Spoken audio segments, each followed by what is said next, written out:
Vamos conversar com ela, Maitê Pimentel, doutora Maitê Pimentel. Doutora Maitê, quantos anos de mulheres?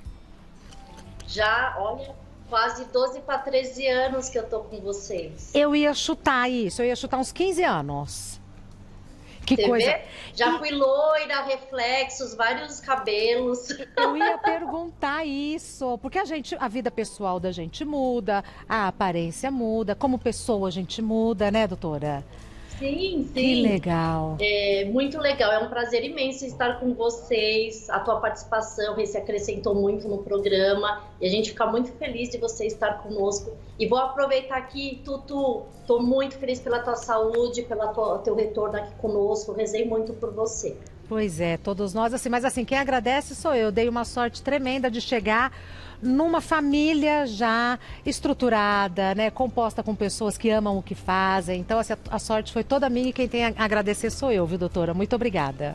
Imagina. E isso é verdade. As pessoas vêm de casa, acham que a gente é amigo e a gente é amigo mesmo. A gente se reúne, a gente faz festa, a gente vai no restaurante, a gente brinca fora dos bastidores aí, né? Um reza pelo outro, de verdade, torce pelo outro, né?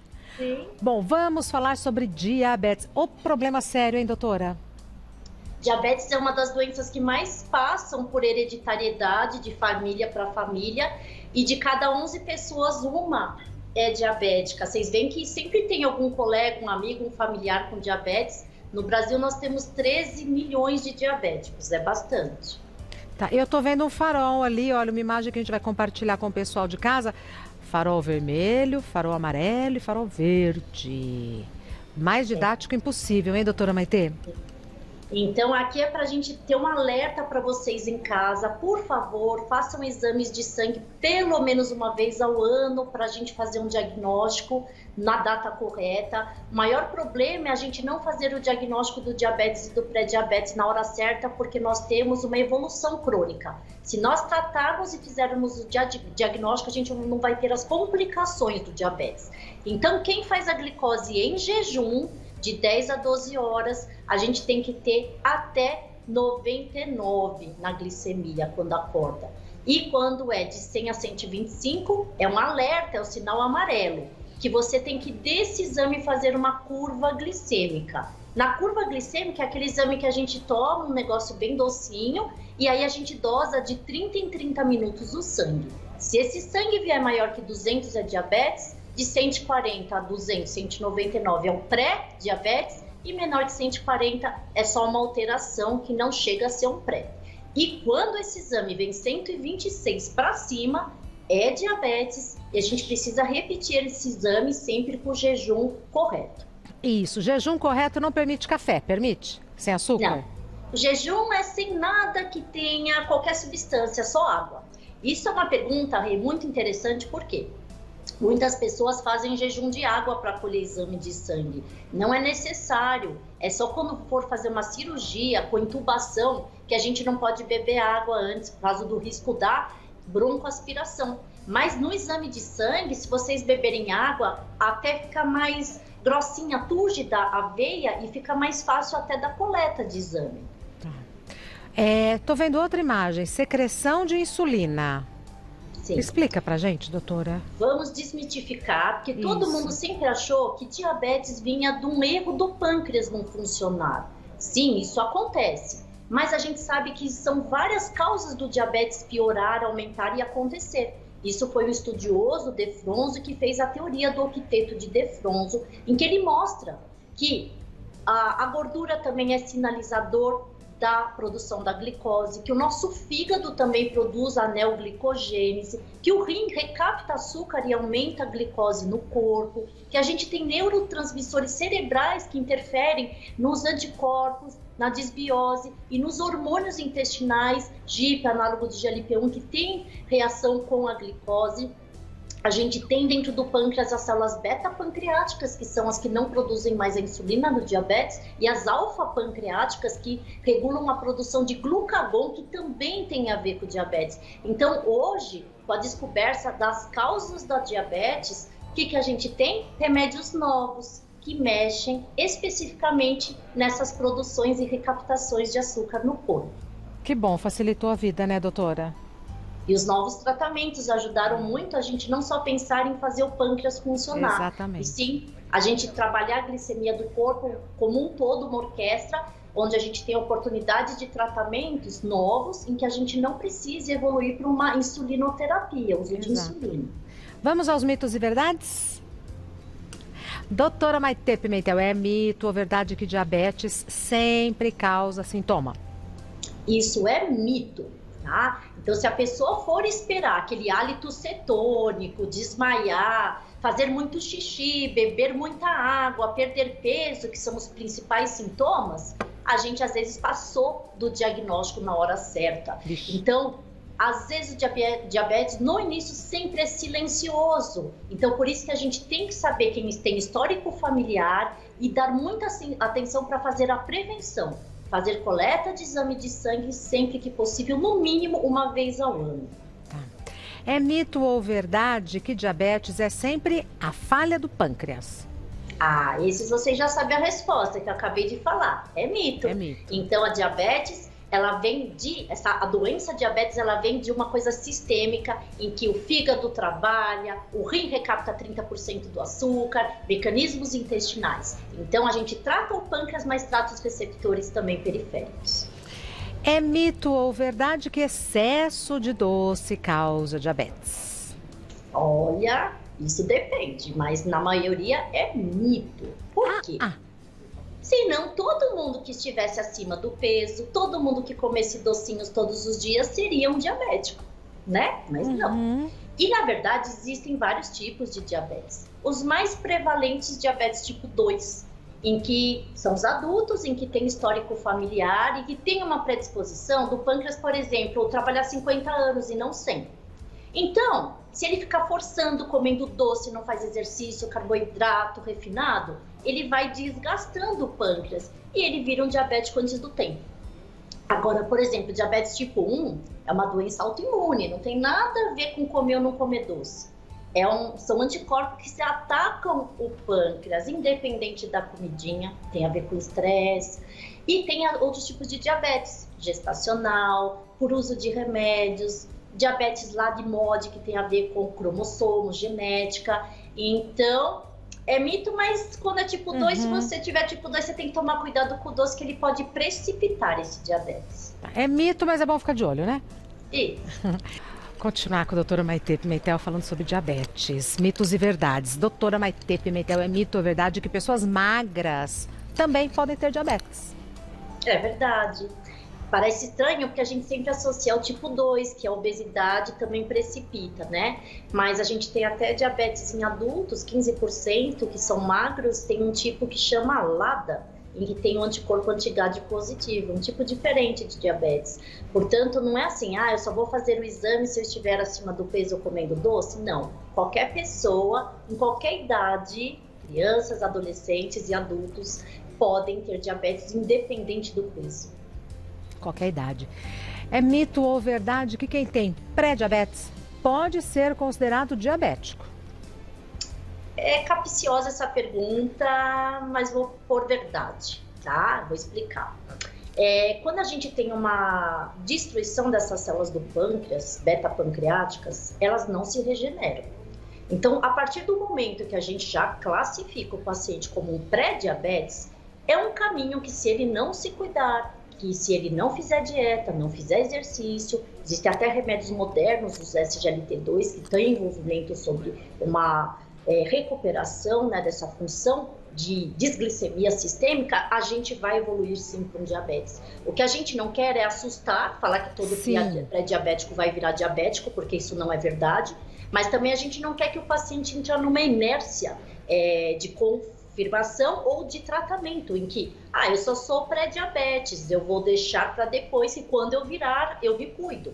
Então, a gente nem 8 nem 80, a gente tem que sim dar um alerta para vocês que são pré-diabéticos, mas saber que vocês podem prolongar isso a desenvolver diabetes com 120 anos de idade.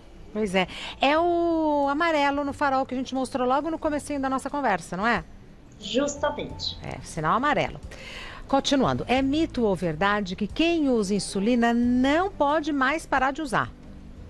Isso é um mito, e Ah, ainda bem que isso é um mito, o que aflige muitas pessoas. Muitas pessoas têm medo do início de uso de insulina, que acha que depois nunca mais vai parar e que é o final da vida. Não. Hoje em dia, mesmo os pacientes insulinizados, então você que usa insulina em casa, você sabe que você, se bem controlado, com esses novos tipos de remédios e insulinas, vocês não vão ter as complicações como antigamente, que são a perda da visão, as amputações, os infartos.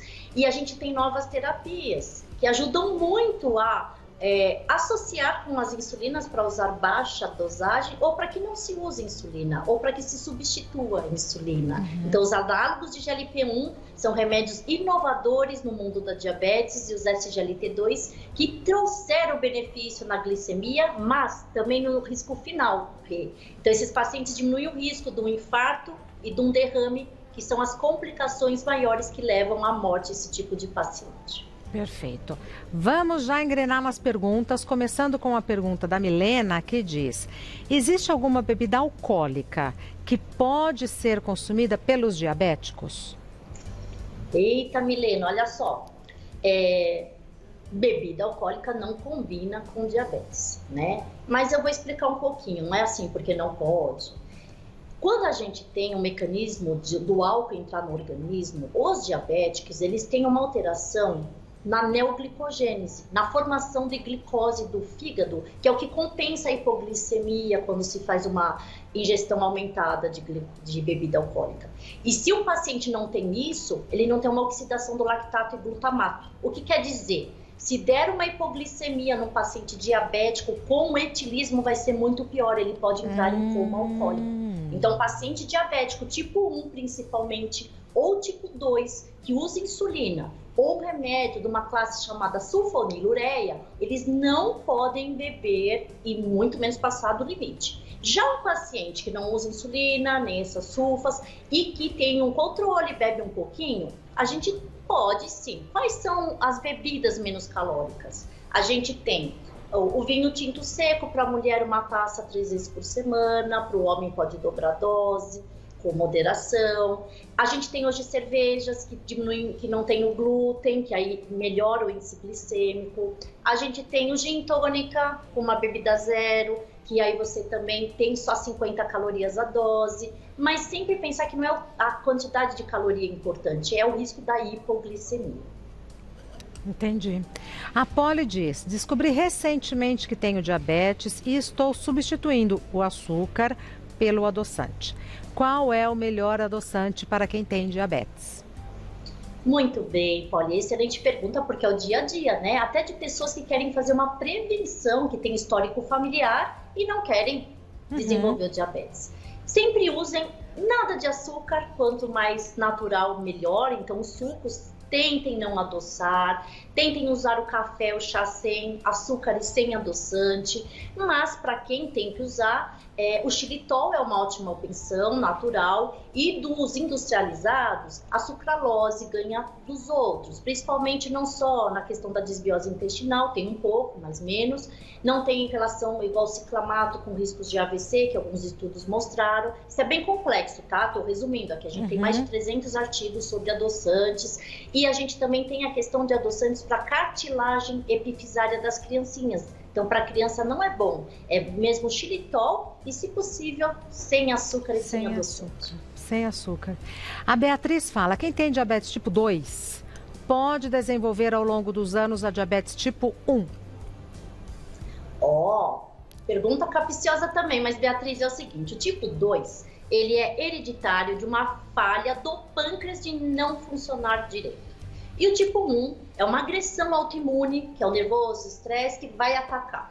Existe um ataque em pacientes adultos, que seria o tipo 1 e tipo 2? Existe, mas isso tem um outro nome na medicina, é o diabetes tipo LADA. Então, isso existe com outro nome, chama de anticorpo GAD, o principal, mas tem outros que chama diabetes tipo LADA. LADA. Leila diz: fiz exames que constataram que a minha glicose está alta. Eu já posso ser considerada diabética? Ou o que devo fazer agora?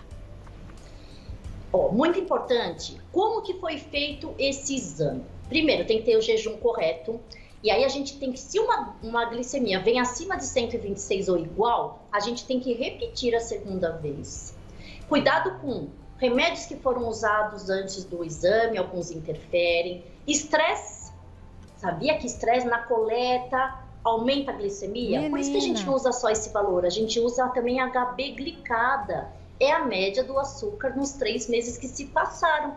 Porque às vezes a pessoa só naquele momento teve um pico e a média não é verdadeira. Então, médias de 5,7 a 6,4, a gente tem aí o risco do pré-diabetes. E 6,5 de média para cima também é um indicador do diabetes. E quem está em casa e faz assim, tem um avô que tem um aparelhinho do diabetes, vamos brincar de fazer. Aí vai a família inteira lá e pica o dedinho. Puf! E vocês tinham comido, acabado de almoçar, uma macarronada. Gente, se vier até 200, é normal depois que a gente come.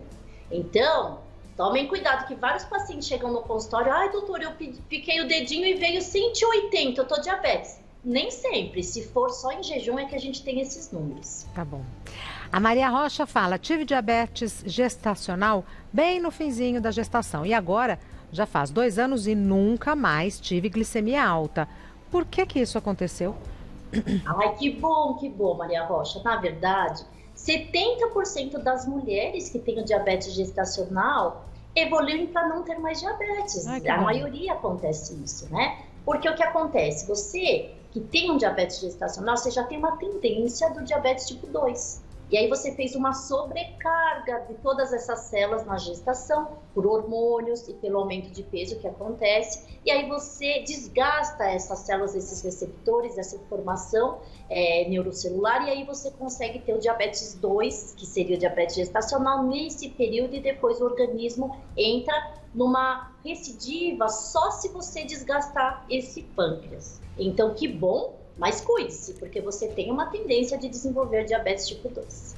Doutora Maitê Pimentel é médica endocrinologista. O site da doutora Maitê é endoc.com.br. O Instagram da doutora Maitê, Maitê_endócrino. Maitê, M-A-I-T-H-E. Maitê_endócrino. Muito obrigada.